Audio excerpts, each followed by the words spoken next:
right, you bunch of yahoos, strap yourselves in for another episode of Dan and Don's Toxic Masculinity. In other words, shut up, sit up, and pay attention. And welcome back to another episode of Toxic Masculinity, where we are here to entertain, offend, defend anybody and everybody that we care to rub your noses into reality, make you scratch your head, make you scratch your ass, hopefully not at the same time. Hopefully simply to make you think. And I'm here with my co-hosts, the gentleman that has had probably more viewership of some of his crazy matches, Don the Predator Frye, and yours truly, Dapper Dan Severn here right now. So, and then Quinn just made a cameo. Just then, I just saw she popped her head up, and Quinn, Don's favorite. The brains and looks of the operation here. Okay, there we go. And our special guest here this evening, we have Farad Darver, who basically, I literally, we met a little over a year ago, I think, or a year or so ago at the Arnold Schwarzenegger Classic. And then, again, I should just say that we become to know each other more and more as a couple events that are coming up here. They miss the Olympia that's coming up here next weekend in Las Vegas, Nevada. So Farad, decorated military. Again, that's where Don and I we love our military because they do what everybody else doesn't do. Yeah. Okay, and the fact that from the British military, but being a Green Beret, you again you're in the elite of the elite. So I'm just honored. I say I both Don and I are just honored to have you on there because Don and I are big backers of military first responders in general. Because one of the greatest commercials I ever saw was this big old dust cloud is moving across like this big wall of just brownness, and all the civilians are running away. And the military is running smack dab into it. And all the caption said was, "Which way would you be running?" And the military, they do their job. They do their job. They run right into harm's way at times, and I commend for doing that. That's one of the things that is missing from my resume. Is I always wanted to be involved in military, but I kind of went a little bit different type of a route. You have had a few wars yourself in in the octagon of the ring, Dan. So fair dues, mate. Yeah, I didn't have the balls to sign my name, so I respect you more, sir. Thank you. Thanks, Don. Appreciate it. Glad to be here. Yes, sir. Well, okay,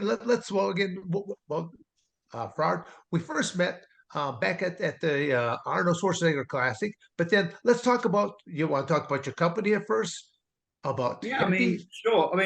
We first met there at the Arnold Classic in the US, yes, in Ohio, back in March this year. And I was there on the pre-launch of Hemp, the brand we very, very simply, it is a company that has sports recovery products or recovery products for muscles and joints and really bad skin. And the thing that's extremely different about this is it utilizes cannabidiol acid, CBD, but it uses it in a way that is extremely effective because of the R&D and the research behind it. So I got injured in Afghan quite a few years ago, and I was using it to help with my recovery. And my very best friend he introduced me to it, really. And that was because his wife's mother had got cancer, and they're from the Czech Republic, from Eastern Europe, and she didn't want to go down the route of having chemotherapy. She's just like, not interested. I don't want to do it. Mm-hmm. So they were looking for alternative, medicines, and cannabis kept coming up because they were hearing it through people with, fibromyalgia or MS or really bad degenerative diseases. And he basically looked into this and found out that not only is cannabis a wonderful plant for various reasons, there is an element to it that could be used for recreational reasons, the psychoactive effect that people use. But there is also a really, really legit side of it with regards to cannabidiol acid, CBD, because it's an anti-inflammatory. It's a natural anti-inflammatory. So he kind of said to me, look, do you want to get involved? And I said, well, I was a young lieutenant at that time in the army, and I didn't really know anything. But I said, I'll tell you what I'll do is, let me go off and get some experience, and why don't you go and have a real look at this? And long story short, there was a lot of research that was done, and ultimately we ended up with a product that was very, very steeped in science, that got the regulatory compliance required to be legally registered as a CBD product in the UK and Europe. And we're the first company to sell across 4 continents, across the globe.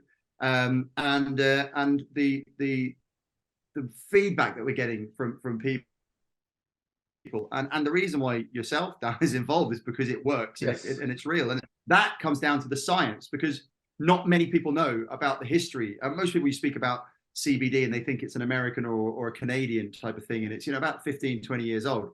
CBD was first discovered in Czechoslovakia in 1958 by Professor Jan Kopelik, and he and his team of scientists and nutraceutical and chemists, workers, they basically put a paper together, and they took about 4 years, but they actually kind of quantified, this is what CBD is, this is what cannabidiol acid is.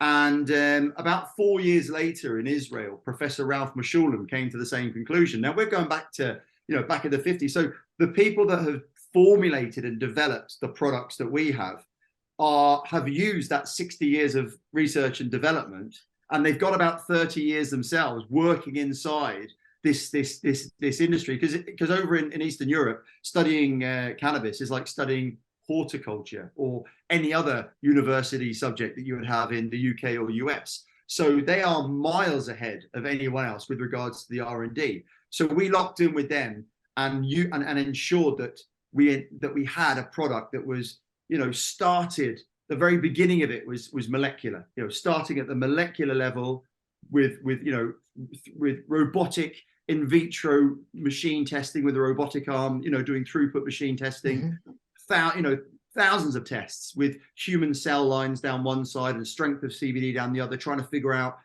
what makes it, what do we want, how we want to, and ultimately you fast forward to where we are now. We've got a legally registered topical product that penetrates the skin barrier because of our unique delivery system, and is able to then interact with the body's endocannabinoid system, which is there by nature designed to absorb and use cannabinoids. And we've kind of put it all together, and we've got this finished product that, works amazingly at alleviating aches and strains and skin issues, etc. And that's it, So we came to the US to launch, and that's where I met you at that show. And as soon as I saw you, I said, I absolutely need to get some of this into your hands, because I knew that you were someone who kind of followed and was a believer in what potentially the power of CBD. I think it's a nice way of saying that I might have some aches and pains, although it is always better to give than receive, is how I looked at it. It's always better to put your opponents into pain and try to get out of the cage and stuff like that as pain-free as possible. Now, I understood that. Mr. Frye, on the other hand, he's probably been in more highlights than anybody else for just going out there and just going balls to the wall when it comes to dishing out punishment and then showing how much punishment he could take. You can never forget the fight against what was the Japanese Takayama? Yeah, Takayama. I mean, that was Don, that was crazy, man. That was like an ice hockey fight, minus the gloves. Yeah, he's a man. He's a true man. I'll tell you that. Well, I mean, the first 30 seconds of that fight, Don, was ridiculous, man. I mean, hats off to you. That was crazy. That was amazing. Yeah, I was lucky that night. I'll tell you that right now.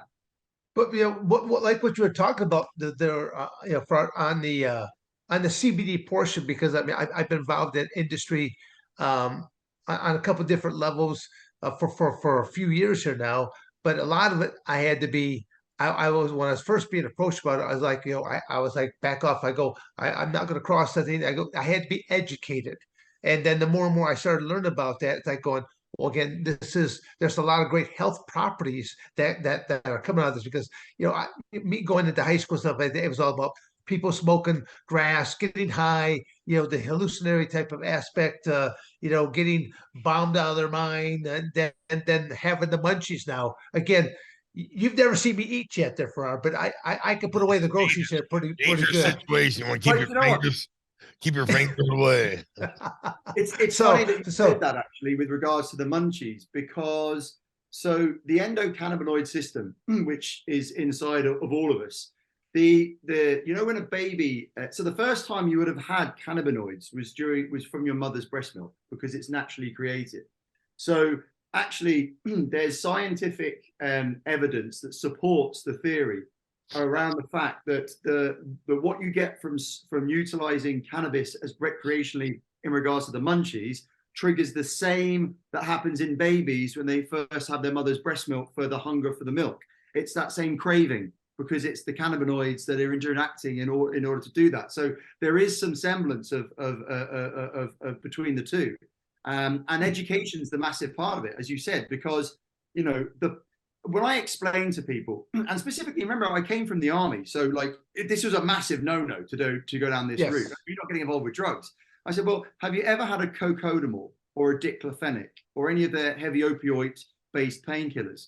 Because they're made from the poppy plant, which makes heroin. But that doesn't necessarily mean that you're a drug addict. So yes, this comes from the hemp plant that also has for getting psychoactively high, but there's also an element of it that's an anti-inflammatory that's really natural, but that doesn't mean that you're someone who smokes weed all the time. So it's about that education. And when you kind of say that to people, they go, oh, I didn't think about it that way.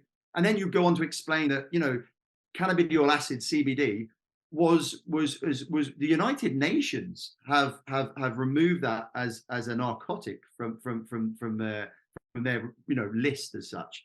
And the World Anti-Doping Association, WADA, have removed CBD off the restricted items or restricted list. Mm-hmm. So it's a perfectly legal, natural ingredient. But what happens is to get that requires really, really good understanding and how to extract it and not bring all the other stuff with it. And that's sometimes where you might find that people fall a little bit short of that particular goal. But because of our scientific background and the people who we were dealing with and how we've got these formulations made, we use an isolate and it's therefore nothing but CBD inside it. And because of our delivery system, we can penetrate the skin. Because Dan, you've used it, you rub it in and it almost, it goes straight through and you can feel it. And that was always the science was the big thing. So for us, education is a really massive part of this. And I'm so happy to hear that you're someone who was almost kind of anti and now you're pro, because what we find is once we educate people or once they actually utilize it themselves, they become our biggest advocate. They swap from literally left to right. Yeah, no, I get even some stuff that I even learned that even with trace amounts, I think it's either 0.3 or 0.003. I forget what the right calibration was to it of THC will open up additional body receptors for the endocannabinoid system to where it even delivers more health properties. Now again, I just don't remember exactly what. You're right. THC is actually, when utilized correctly and when utilized in conjunction, it is actually fantastic. The issue is it is a psychoactive, and it can be, it can be taken advantage of, shall we say? Yes. So whilst there's about 113 cannabinoids inside the hemp plant that we really do understand a lot about. I mean, there's about 412 in total. There's thousands of different chemicals, but there's about 113 that we really do know, like CBD, CBG, CBN, CBC, THC, etc., etc. But CBD is the one that really has that anti-inflammatory effect when utilized correctly. And what happens is a lot of people like to try and use a whole plant extract, which is absolutely fine. But the problem you have with extraction is if you don't do it correctly, you can pull along a lot of the other cannabinoids, Yeah. and that's what can fail a compulsory drugs test. It's not testing; it's being picked up for other cannabinoids. That's why WADA have only removed CBD off the list.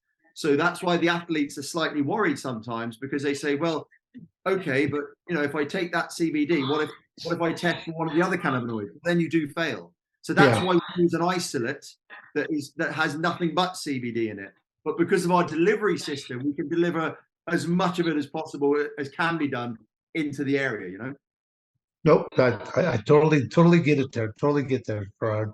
It's again, I'm a big advocator, promoter of CBD because it works. And again, I'm not gonna. Well, again, I'm not gonna attach my name to anything that doesn't work, and it works. It kicks ass, is what it Yeah. does, and especially inside the United States, there's the aging population. And with the aging population, a lot more folks have got that inflammation in their bodies, whether it's rheumatoid arthritis, just joint pain, things that they did in their youth that now they're paying for in their senior citizen moments Oh here yeah, now. So So absolutely. I mean, Farad, what injury got you into it? I mean, say that again. what injury got you into the CBD? I've had so I've had injuries upon injuries, but the worst Right. one I've had my left hip totally replaced. I've had a hip replacement. So I got when I was on my first tour in Afghanistan, we were in Kandahar and we came under a contact. And in what they used to do, I used to run the big logistic convoy patrols that were going from Camp Bastion to Kandahar for the resupplies. And the Taliban used to put out barbed wire that would wrap itself around the axle. They basically do anything they can to slow you down to ensure they could contact you.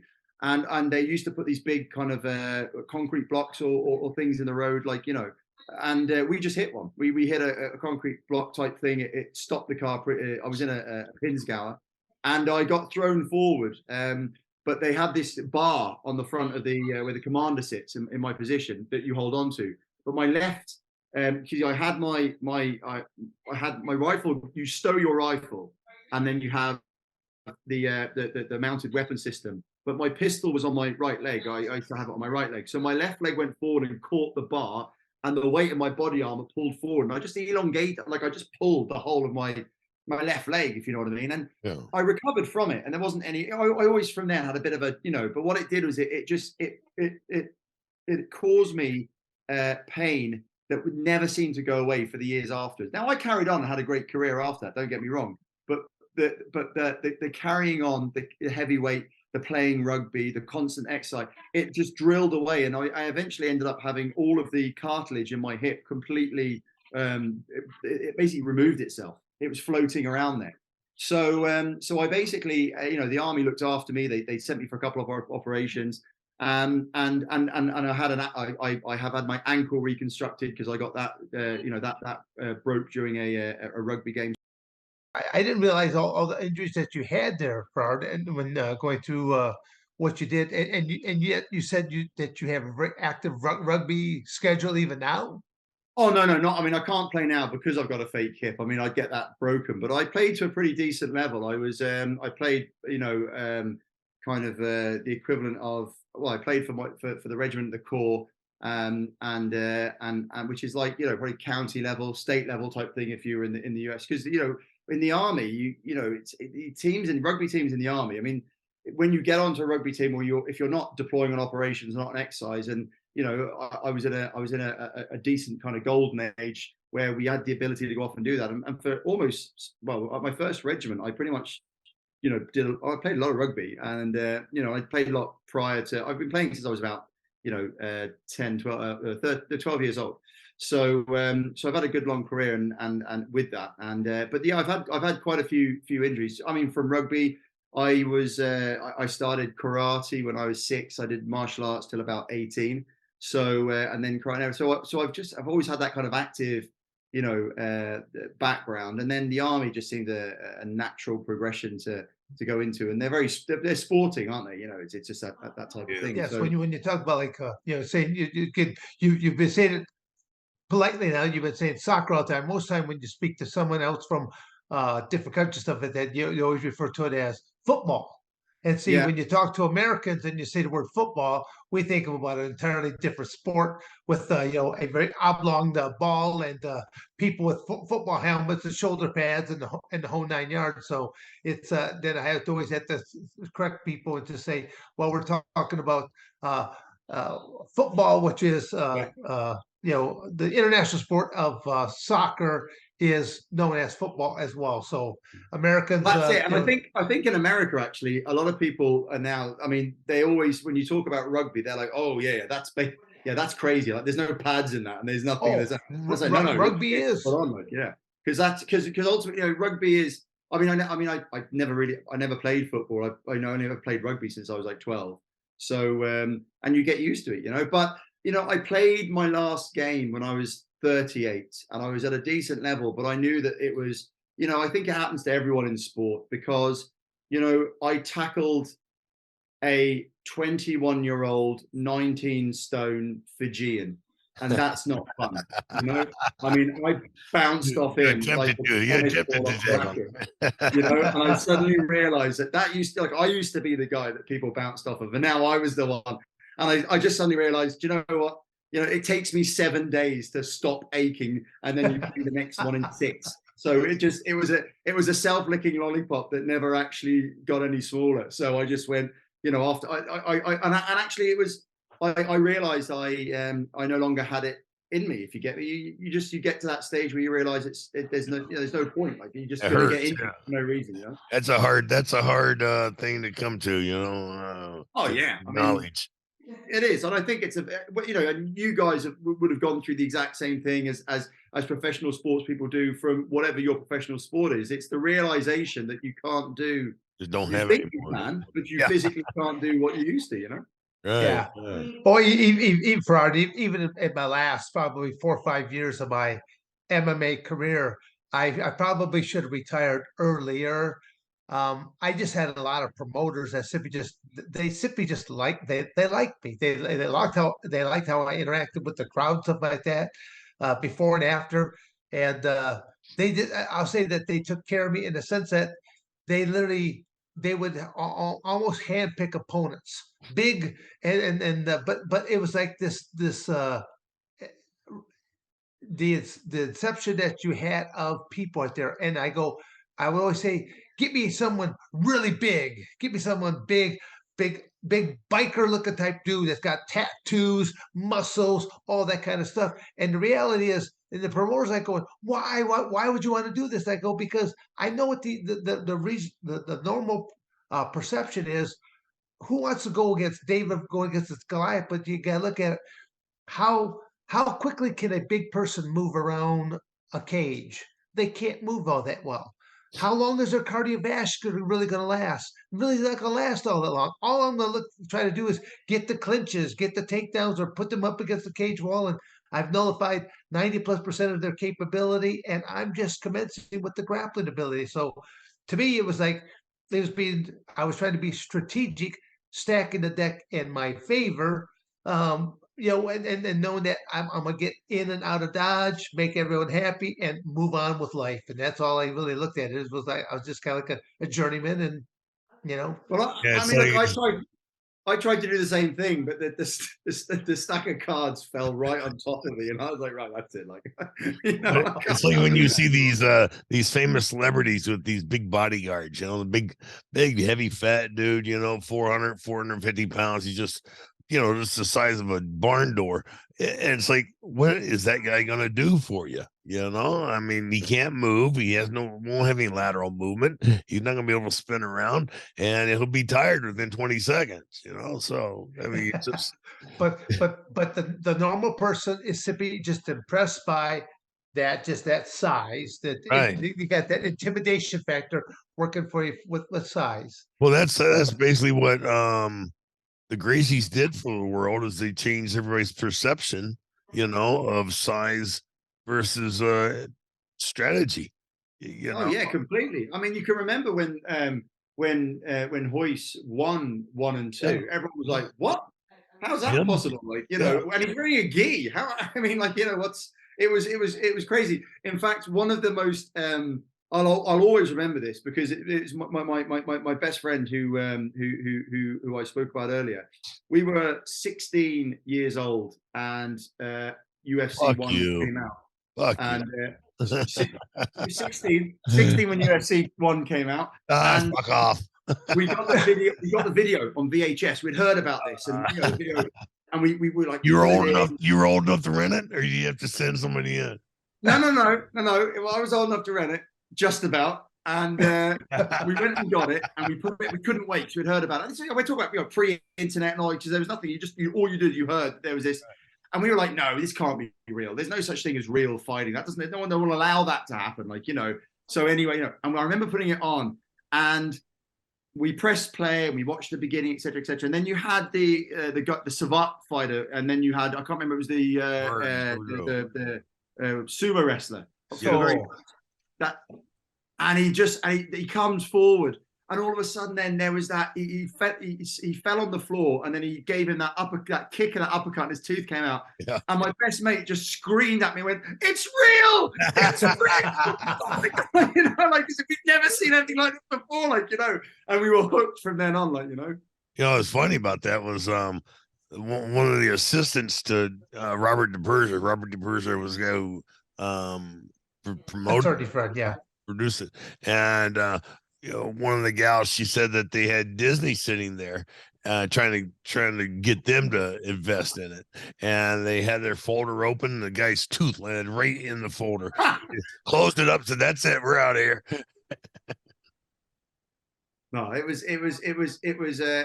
game changing. But then, you know, it's completely different now because it was you know, I mean, no gloves and no rules. I think groin shots and fish hooks were allowed back then. It was just great. You know, it was basically a cage street fight. Right? That was the best way of describing what that was now compared to nowadays. Well, the no fish hooking and eye gouging and balls, those are more gentlemen's agreements, you know, because it happened, you know. Oh, it did happen. They're on video. You can see it. Well, the most classic episode of that one was Keith Hackney versus Joe San. Keith Hackney had Joe San down, and I think about 6 or 7 straight times he punches Joe San right into the old gonads right there. And I would say not to worry that Joe San has a very lucrative career. He sings in the Norman Tabernacle Choir, soprano. You know, he's a soprano now, though. You got to kind of just laugh about some of the stuff because they were a bunch of non-athletes that started coming up with these rules. Even today, there are some rules that are just simply asinine. And one I'll give as example is that if I took you down, Farad, and I raised my hand to the ceiling and tried to bring an elbow strike down, that's what's known as 12-6, and that is a illegal move today. But also today, I could let you take me down, and I could just and I pull guard onto you, and you'll stay low in my guard, and then I'll just have either one hand or both hands behind my head, and I'm just waiting for you because the first thing you're going to do is you're going to look up to see me, and the moment that I see the head start to look up, boom! I'll throw the elbow right on down. You can throw an elbow, what's known as from sidewall to sidewall, and it's perfectly okay. And yet, if I stood up and I did the same exact motion, it's illegal. I'm thinking, what a bunch of retards. That's still 12-6 is 12-6, whether I'm laying down, standing up. I just, again, it just boggles my mind, some of the rules that to go with it. But it's knowing to understand the rules and then how to manipulate them to your benefit. And I was good about doing that. Well, yeah, I mean, look, there's a big difference between breaking and bending, right? Yes. Absolutely. Absolutely. Well, Farad, let's talk about what's coming up. We got Nevada, Las Vegas, We do Nevada indeed. coming We up do next indeed. weekend. Next And weekend. again, you got star power in there. Oh, you know what? I'm actually a fan waiting to meet a couple of these other gentlemen that you're Well, coming in. when I met you, so our first the first brand ambassador that I managed to get on board with was obviously, you know, the Flex Wheeler, you know, the bodybuilding legend that is Flex. He's an absolutely lovely guy, and I met him when we did our first Arnold show in the UK. And when he got there, it took me a very long time to get into him. And actually, Flex, Flex is very similar to you in regards to, you know, he's a very genuine guy, but he does a lot for the fans. He will always wait for the last person. He will talk. He will, you know, he's not into sign and move on, and he's genuine. And I think the fans know that when those kind of people are there, because like you, they always have these massive long lines because people realize that they actually get to meet their heroes, but also chat to them, say hello, how are you? And, you know, they'll take time with them. You bet. Yeah, exactly. So this is it's actually a very funny story because I one of the security guards that worked at the show, he said, "Oh, I'm in the hotel with the celebrities. I'm there with Ronnie. I'm there with Sly Stallone, you know, Dolph, all the guys that are coming." And he said, you know, and I said, he goes, "Is there anyone?" I said, "Yeah. Can you give these to Flex?" Because I knew Flex was in had a lot of issues with his leg and his back and stuff. Anyway, he gave them to him, and Flex, you know, just throws it. And I spoke to his manager, and he's like, "Yeah, he'll see you." And it was that whole, you know, everyone wants to try and get a piece of the celebrity, isn't it? That's it, you know. But I just I kept hammering, and I stood in line. So I'm at my own booth. And I left the booth. I said to my mate that was there, I said, "Look, you look after the booth." And I stood in line, and you could see he was looking at me. He was doing that thing of, I didn't want to catch my eye because I'd been hanging around all day trying to. So anyway, I said, "Look, listen, can you just give me 2 minutes? I want to talk to you. Just want to explain." I just gave him the quick kind of background story about what I was doing, etc., etc. And I gave him these, and he said, "Okay, listen, I really appreciate it. Thank you." And that was it, like, you know. And I didn't hear anything. I heard nothing back from him, and I was gutted, guys. I really was. I was like, God, this is the one guy that I know has a lot of issues. This is the one guy that I wanted to actually have this work on, and I'm like, shit, maybe it didn't work for him. I mean, we haven't had that before, but there's always going to be someone, right? Yeah. And what happened was, he kind of kept them in it. He left them in the hotel room, but there was a couple others that we had given. And he was in the UK, the hotel bathrooms, or the sink, the level of the sink is actually lower. European level is lower than you have in the US. And when he was bending over, he basically pinged something in his back. And he was lying on the bed, and they were talking about having to get him stretchered out and onto the plane. It was really, you know, because he was having some hospitalization required for a back issue, and it just made it worse. And he had nothing with him. And he looked over and he said he saw these gels, and he went, "Oh, bugger it, I'll give it a shot," you know. And he put it on. And he probably thought, "What do I have to lose?" Well, this is it. What do I got to lose? Exactly. And he says, I mean, he tells the story better than me, but he says he was like, you know, within 2 minutes was like, "Hold on, wait a minute. No, this is not possible. This cannot be happening now. There's no way this is getting better or you know, is alleviating the issue, you know." And he then basically called me, and I had just spoken to my mate and said how gutted I was that I'd heard nothing back from Flex.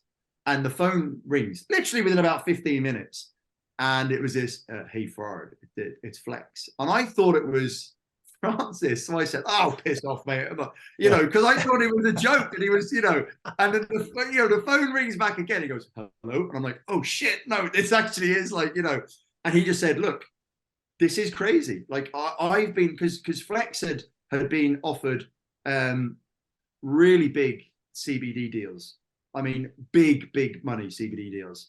You know, in his words, I think he says, "So I've been offered, you know, large amounts of money," and he always said no because it didn't work, and he wasn't going to put his name to something that didn't work because, you know, that's it. You know, I'm not like that. It's not about the money. And he'd said to me, "Look, I think you've hit a home run here, because I'm on some pretty heavy stuff and this is working. So you're going to have to give me a few days to just make sure I'm not imagining it or something, you know? And that was it. The rest was history, you know? So when we came over to the US, we were there at the Arnold show with Flex in the shared booth, like we've got this time round. And I didn't know you were going to be there, because I always check who's on. And I remember you saying to me, it was a kind of a last minute. A last minute. That's all it was. Yeah. Was a last minute type of thing. Well, exactly. And I remember walking past you, and I just kind of went, "Holy shit, that's Dan Severn." And I suddenly was like, I need to get. I know that, because I obviously, you know, I know of you, and that's when I ran and got the gels and said, "Hey, nice to meet you. You know, take these," and the rest is history. And whilst we were there, I managed to meet Magnus Vermagnusson, you know, 4-time world's strongest man, absolute legend in the strongman industry. Yeah. And he's got a really bad knee, and I managed to get him some. Now, the way that I got in with him, you're going to love this story, Dom, because Arnold turned up at the last day, and he turns up for the strongman events, and he does the you know, the prize giving. And I didn't realize, but once you have held office in America, specifically as a governor, you have to continue with the protection, or the security, and you know, you still maintain it as if you would when you were. So he had this security team that was around the strongman event, and I needed to get in to the inner circle so I could give some to Arnold, give some to whoever I could get my hands on. And the audience was sat one way and here, and then you had the strongman there, and they were at the back. And I looked, and I noticed that the security were doing something. So security, you know, they change positions, don't they? Well, security guards that were changing positions were not doing what's called caterpillar method, right? They changed at the same time, which left a gap. And I saw this and went straight through the gap after watching it for about 5 minutes. I went, that's how I'm going to get in there. So I got in, and I obviously had the wrong badge. I wasn't meant to be there. I was just a normal exhibitor. So I turned my badge the other way around, and Arnold was talking. And he was talking about, because one of the guys that was there was from Ukraine, and Ukraine war was just all kicking off, et cetera, et cetera. And he was saying that, you know, and Arnold did an amazing thing where he said that despite the fact that the Ukrainian guy didn't win or came second, he was going to match the prize money so he could take it back, because he was giving it, the guy was going back to fight in the Ukraine. So, and it was something like that. So there was, you know, he mentioned, Arnold did this speech, and everyone started clapping about, you know, brilliant, you know, the round of applause for the Ukrainian guy.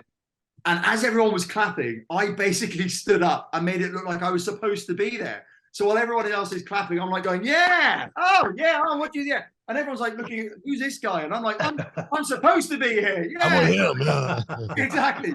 So no one batted an eyelid at the fact that I was there amongst all these. And I ended up managing to give a couple of gels to Arnold's kind of agent, his PA guy, his assistant. But the main thing was Magnus. And I gave some to Magnus. And about an hour and a half later, Magnus walked up to me in his hand. He was walking past, and he walked up to me and he banged it on the table, and he went, "What is this stuff?" Because my knee doesn't hurt anymore. And that's how we ended up, you know, getting Magnus. So wow. The amazing thing about the Olympia is that we're going to have, you know, 3 absolute sporting legends, you know, Hall of Famers within their own field, and all 3 of them are there because they believe in this. You know, they believe in the power of what it is that we're doing.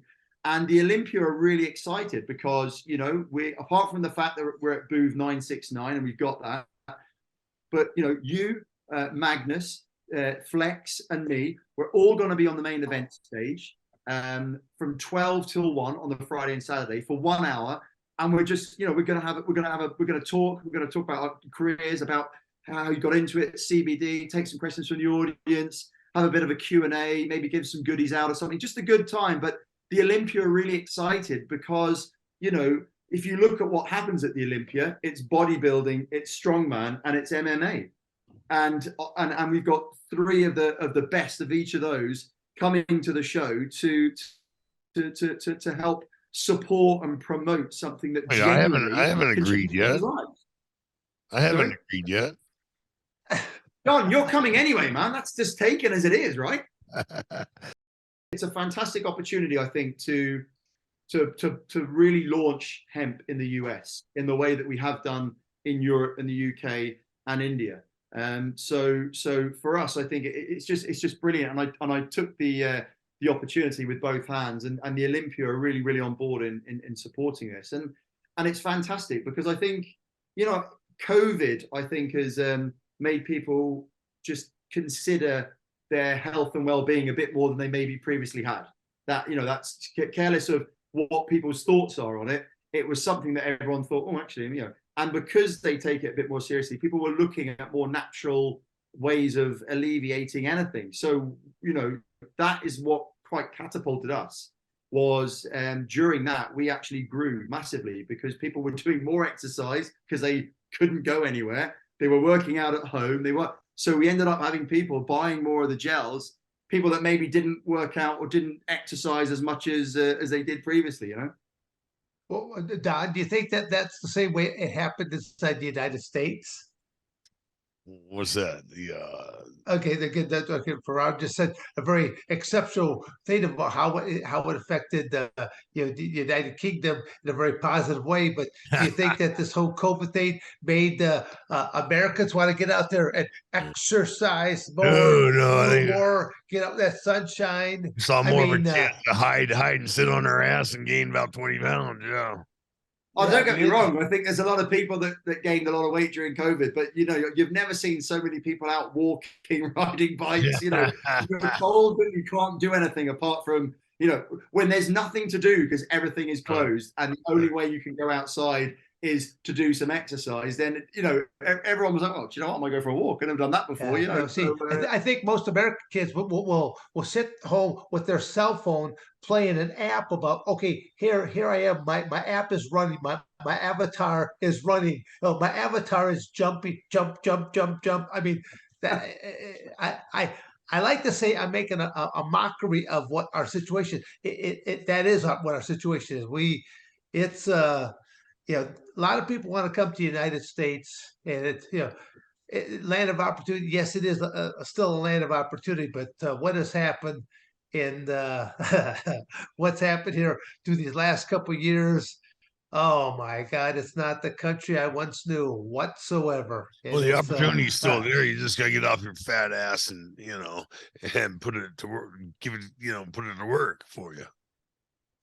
well, yeah, I mean, like, we're coming. You know, the US is for us is a fantastic opportunity. I mean, you're much more open-minded towards CBD than you because it was a more mature market, the US over Europe and the UK. I mean, they're catching up, but it's more mature in certain areas, and at the same time, you know, I mean, I think you've got like 1 in 5 adults in America suffer with some kind of chronic inflammation or chronic pain or you know, and that's like 20% of the adult population. And now you have in the US, similar to what we have in the UK, quite a high opioid Addiction rate. reliance, and anything that you can provide that maybe just alleviates the dependency on something like that is not a bad thing. I mean, we've had injured soldiers, paratroopers who've used it, and they've been on fentanyl. For like one guy I know here, and he was on, he used it, and he was on 3 fentanyl a day, and he said to me, "I'm down to 2." So I'm not off of it, but I've gone from 3 to 2 because I'm using your gels I use one at nighttime, one at bedtime, but the one at lunchtime I usually have, I'm now not taking that, and I'm using the gels. So for me, that's like a win-win, right? Because, you know, okay, we're not saying it's a magic wand. This is not a magic wand, but what it does is it helps you to, you know, to get on with your day and not be in such. Well, to reduce your dependency on narcotics by 30%. That's a hell of a jump, you know. Yeah, exactly, Don. I mean, that's, you know, this is it. Like, you know, it's all done through a topical gel. You know, this is not stuff that you ingest. This is stuff that you rub in. And because of the delivery system that we have that penetrates the skin barrier and gets into the receptors inside the muscles, That's how it works so well. Yeah. Are there other products that your company is researching and working on right now? I mean, I know you've got 3 great products right now, but are there other things, or are you just trying to get the word out on these 3 products first No, before yeah. additional? No, we absolutely have more. We've got 4 products that we have launched in the US and the UK. It's the hot and the ice gels, but there's also a balm, an SOS balm, which is for really severe dermatitis. You know, like the really bad psoriasis, eczema, that kind of really bad.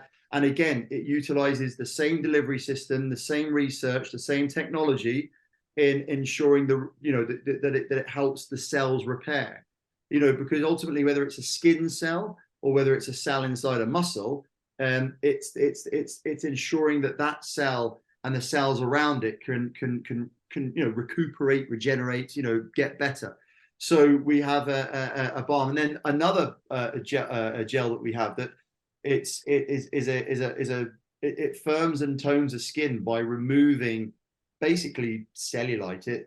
It removes excess fat tissue that creates cellulite. So it basically that'll be a big one. That'll be a big one.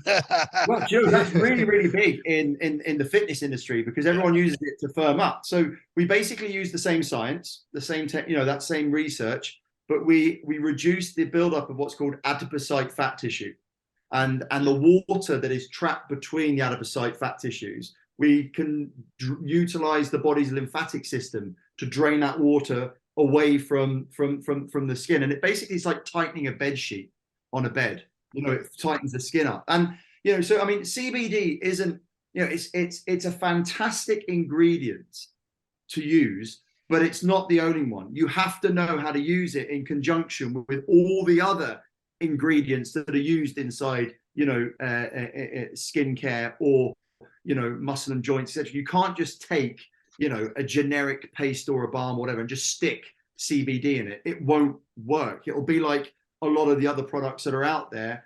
Yes, it's got CBD in it, it's a CBD product, but it's not been created from the molecular level up. It hasn't got that. And it's about combining, our gels use eucalyptus, it uses menthol, it uses all sorts, but it's about how they all interact at that molecular level. And then you have something that's great, Yeah, because my buddy of mine, God bless him, he passed away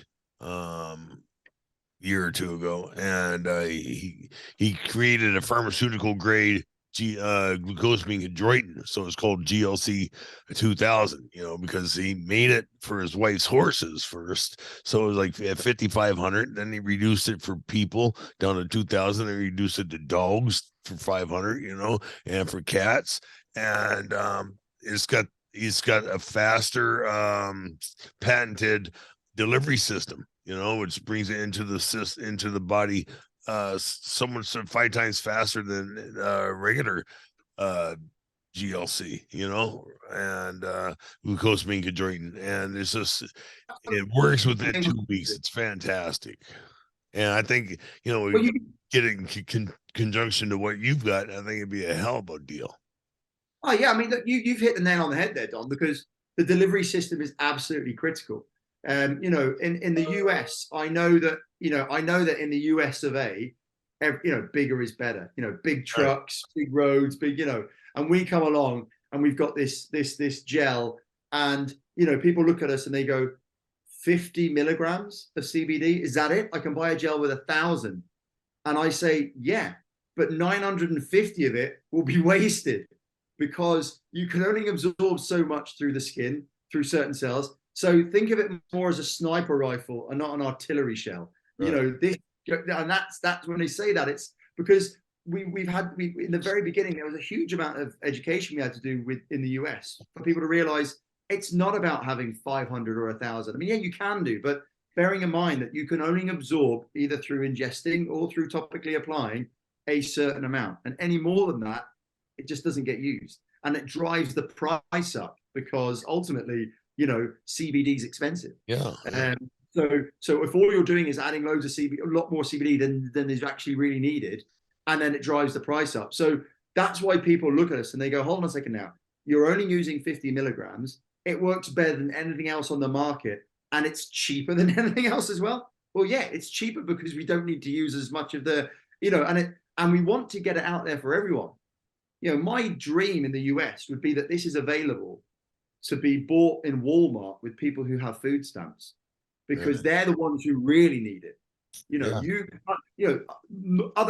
People out there, 35, $40 for a gel that you use that lasts you a month. Yeah, okay, fine. But there are people out there that can't do that. And they're the ones that probably really need it more than others. So for me, like, my dream would be seeing that. I mean, don't get me wrong, I'm not a philanthropist. I'm not out to save the world. I do run a business. But if I can do two things, if I can run a successful commercial business, but at the same time I can alleviate a social issue, then it's the best of both worlds. And if you can get it into the hands of people that really need it, to me, that would be the dream, wouldn't it? Because then it's being used by everyone, and by everyone that can afford it as well. Right, and then you also increase the production of the whole planet.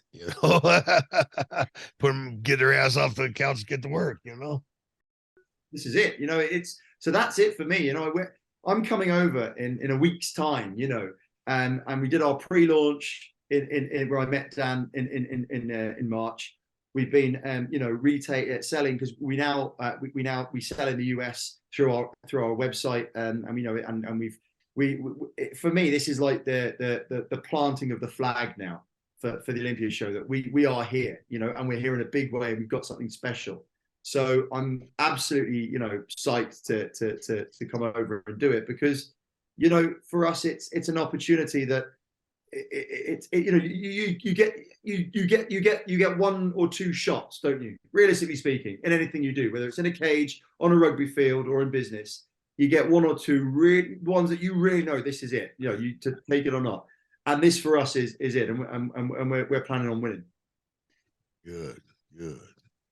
But you can do it because you get the background from the military, to where you just don't have the no quit attitude.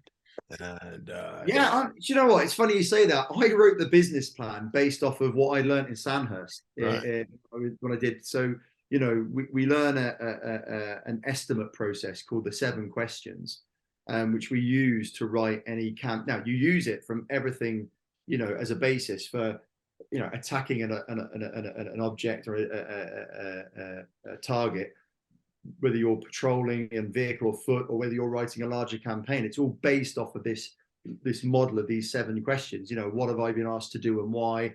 How do I want to accomplish this? What resources do I need? And all these so I basically took those 7 questions and I just civilianized them for business a bit. I didn't call it the enemy. I called it business, whatever. But if you think about, what do I want to do and why? What have I been told to do? How do I achieve that? What resources do I need? What effects do I want to have? And all this, so I basically wrote the business plan for the company, utilizing what I had been taught in the army about how to write, plans. And it hasn't seen me far wrong, to be honest with you. And I'll be forever indebted to the army for giving me that tool. Now, are you in the SAS or the Green Beret? No, God, no. And so in the US, you've got things a little bit different to us. So I was in the Royal Logistic Corps, which does all of the logistical movements for the army. But in that, you can specialize, and you can go and serve with 3 Commando Brigade, which is the Green Berets, the coveted Green Beret. Now, the Green Berets in the UK are not considered special forces. They are considered a better trained soldier, a more elite soldier, but they're not part of the special forces tier group. But in the US, the Green Berets are. So I have this all the time when Flex introduces me to people and go, Farad Special Forces. I'm like, no, don't say that. I'm not I don't have any one of those, But yeah, I was part of the Royal Marines 3 Commando Brigade, and I went out and I served with those. Went out on my second tour with them, and yeah, I went off, did the commando course, got my Green Beret. That actually, cool. So I have it when I and yeah, I did that, but no, I was never in the special forces. I did try actually, but during my training, that's where the hip started playing up really badly. And actually, I ended up being withdrawn from the course because I was injured when I was doing the training for it. And I actually, I took a year. My wife and I didn't have kids, and I wanted to try out for selection, but for SF. So we put off having kids. I trained for about 10 months, and then went off to attempt it. And during the training, I got injured, and they actually said to me, "Look, you know, your hip is buggered. Like if you passed, you'd be probably medically discharged, you know." So he said, "Look, the face fits, and we would have you, but the body, you know, the mind is willing, but the body's not able. Do you want, you know, go off and have some kids and enjoy your life type of thing?" And I went another way in the army after that. So, and the thing is that when I got back, I was really gutted about it. And I said to my wife, "Oh, you know, I've been, they've turned me down, and you know, I've been injured." And she says, "What do you want to do?" And I said, "I'm going to get fit. I'm going to go back, and I'm going to go again." And she went, "Okay." And it was when she said that, I was like, "Oh my God, no, we're going to go, I'm going to go a different way, have another part, a successful career, different, and we're going to go and have some kids and stuff," you know, because I just suddenly realized, you know, that she was willing to put up for a second year of me, you know, putting everything off for just this. And, Right. and I couldn't do it, like, you know, so I went a different way, went back to more mainstream stuff, and, you know, had a great career and enjoyed it. But, you know, I came to a very, a junction in my life about 18 months ago where I couldn't stay any longer. I started the company.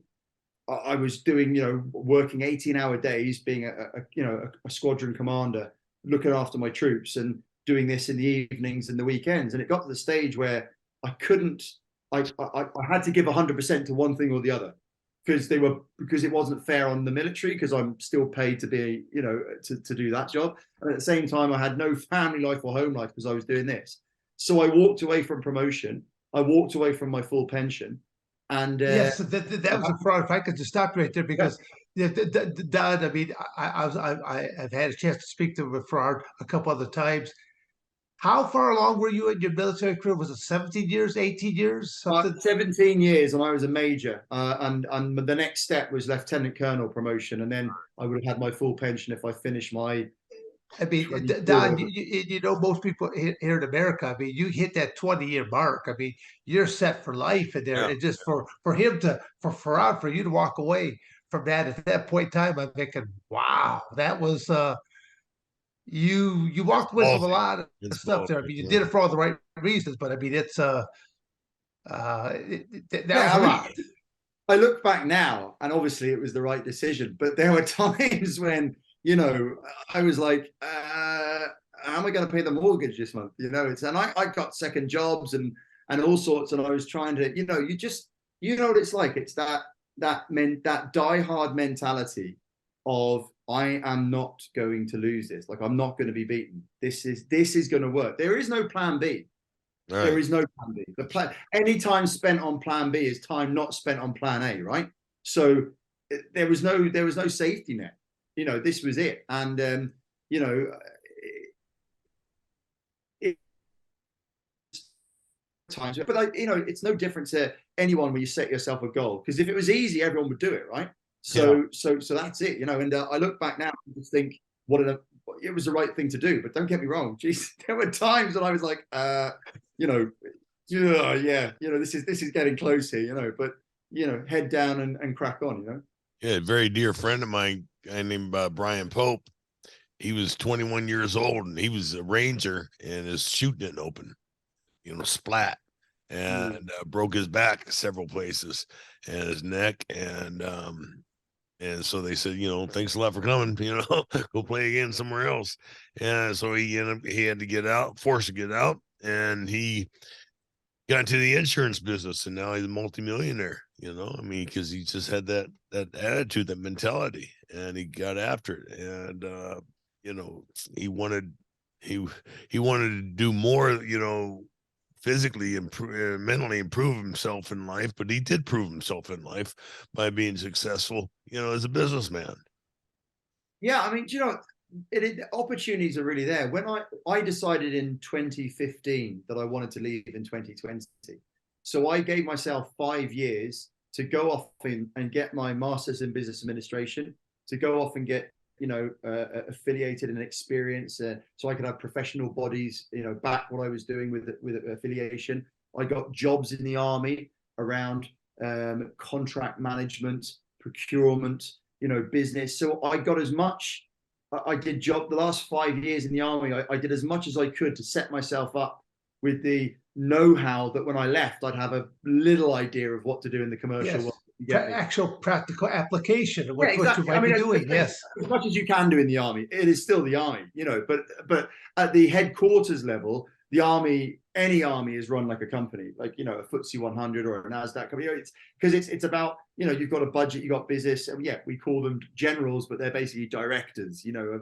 So it is like a large multinational company at that kind of top end level. So I got as much knowledge, background, and different jobs as I could to set myself up to leave and do that. But I think success in business, you've got to have the right attitude. You've got to have a plan. You've got to be able to adapt to it. You've got to have luck. You've got to also have help. Like, I genuinely believe that there's no such thing as self-made. There isn't. There's people that are going to be invested in you, that are going to help you, that want you to do well for whatever their reasons are. But you need that. And anyone that goes on about, I did this all myself, at some point, go back and have a look. And I'm pretty sure there'll be someone there that has helped you, and whether it's family, friends, or business associates, you need to have that. And you can't forget that. You can't get so big or whatever that, you forget those that helped you get there, because, no doubt that no one stays at the top forever.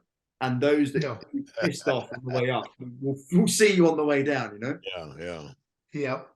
Well, that's what I say. Better be kind to those that you pass along the way, because you don't know whose butt you might be kissing on the way back down. Yeah, for sure. Absolutely.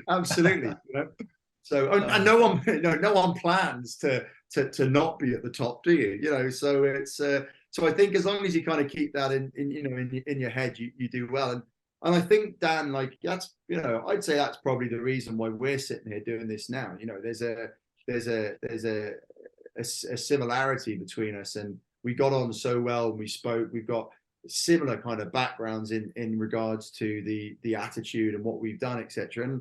And I think that that if you truly believe in something, and it's infectious, Yes.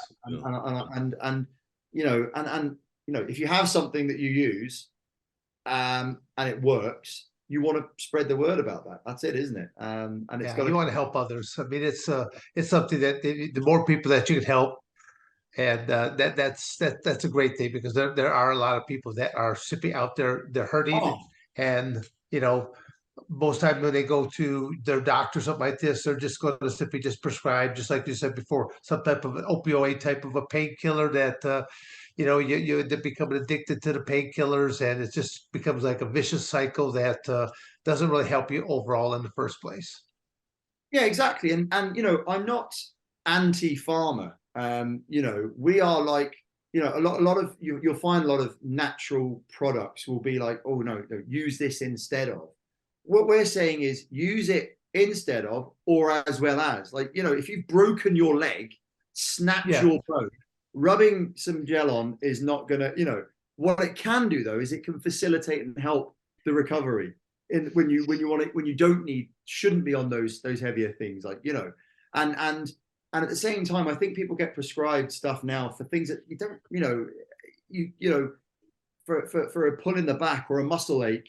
Like, that's not something you want to be popping a heavy opioid for. Yeah, no, I still think here in the United States, so they tend to push pills too quickly, and they push too many of them. It's always like, take this tablet. Okay, you've got a headache, take this tablet. It'll take care of your headache, but it might cause nausea, blurred vision, diarrhea, but no problem. We've got 2 or 3 more pills you can take, and we'll take care of that nausea. We'll take care of the blur. It's I'll say it's actually funny you say that, because when I came to the US the last time, I was staying I was in my hotel for the Arnold, and I put the television on, and there was an advert, and I recorded it because I couldn't believe what I'd heard. I thought it was, because we don't get this in the UK. We don't have disclaimers that have to come out. So there's no kind of like, if you use this, and this will happen. That doesn't happen. So I wasn't aware of it. And there was something that came on, and half the length of the advert was disclaimers against what you might get if you took this particular, whatever Drug. it was. Yes. And I'd never seen that before. I was roaring laughing, going, "What? Why would you take that? If I'm going to end up, I'm okay." And I'd never seen it before, Yeah, a lot of times I'm okay with just my one problem right now. I don't need these 3 or 4 more problems. Exactly. I'll stick with the headache. You keep the anal seepage. I'll save the headache. Exactly. No, look, if like Don, what we spoke about earlier with regards to, if you can reduce someone's dependency by 30%, then that's a win, right? You've gone from someone who's on 3 a day down to 2 or whatever, or use this at a certain time and take the pill at the other. So it's an alternative that is there for people to give it a shot. And I think that we've got so many people who are over the age of 50. I mean, a massive amount of the people that use our products, specifically the hot and the ice gels, are over the age of our senior citizens as such. And we have letters that come into the office, we have emails. If you go onto our website and just look at the testimonials, these are people who video themselves or do these just to say, look, I can't believe this, and that's really powerful to hear that, knowing that you haven't paid a marketing company to come up with it. This is real people giving real feedback. Yeah, saves you a hell of a lot of money. yeah, for sure. and it sounds genuine, because it is genuine. So it goes a lot farther. Yeah, exactly. And natural, Don. I mean, natural. That's the most important thing. No pesticides, no heavy metals, no petroleum, no parabens. No, it is natural, and that's the great thing about it. Yeah. How long does it last for? Do you have different levels? Is that no? So I mean, obviously everyone's always a bit different, but between 4 and 6 hours is what we hear back from people, that the length of relief they get once they apply it. Yeah, between 4 and 6 hours. Is that the pill or the topical gel, or all topical? Everything is topical. Nothing's ingested. Yeah, all topical. Okay. Yeah. Farad, is there any kind of a website or anything you want to direct people here to if they want to find out more information about absolutely. Our website is www.hemphelps.com. So hemphelps.com, and our Instagram is our handle is hemphelps again. So on Instagram, and basically, we look forward to seeing everyone. We're going to be at the Olympia in Vegas. Is there a booth? Is there a booth number that you can? There is indeed. 969. Were you paying attention, Severn? Come on. Even I remember that. Jeez, right. But booth 969 at the Olympia in Vegas. Dan the B7 is going to be there. Flex Wheeler, Magnus for Magnusum. We're going to be selling the gels. We're going to be talking to people. You're going to be able to meet your heroes, of which one of them I'm talking to now. So it's going to be exciting. It's going to be great. And yeah, absolutely. Hemphelps.com, Hemphelps on Instagram. Follow us, and we will continue to grow as we have will in a week's time. Land in America. I don't know about Magnuson, but I'd be interested in taking a chair over there and seeing if it's Severn or Flex Wheeler who talks the leg off the chair first. Okay, I've never met Flex myself. I mean, I know who he is, but have you met Flex before, Don? I spoke to him one time on the internet. Let's see who we do that with. Are you trying to insinuate that Flex has the gift of gab? Yes, almost like you. So I think Why do you think I have the both of them? I need this. Holy balls. That's okay. See, now it makes sense here, Don. See, because Farad was saying that, he goes, well, we need to kind of stagger you guys' appearance. Like we need to have Magnus come in at these couple hour time. We need to have Flex at these couple hour time. Then you had another couple hours time. It sounds like if we have Flex and myself there at the same time, there may not be enough oxygen No, in it the won't be. room. It'll be Well, wasted. I tell you, Wasted energy. when we have, I mean, I've spoken to Olympia, and we're going to just sort out the security as well, because having one person that people look up to, but then having three, like the booth is going to be absolutely rammed. We know that, because people are going to have the opportunity, so it's going to be amazing. It's going to be a great show. I can't wait for it, and I'm really looking forward to it. So it's going to be fantastic, and I can't wait to meet up again with you, Dan. Yeah. Well, looking forward to this. I mean, Mr. Frye, you got any more?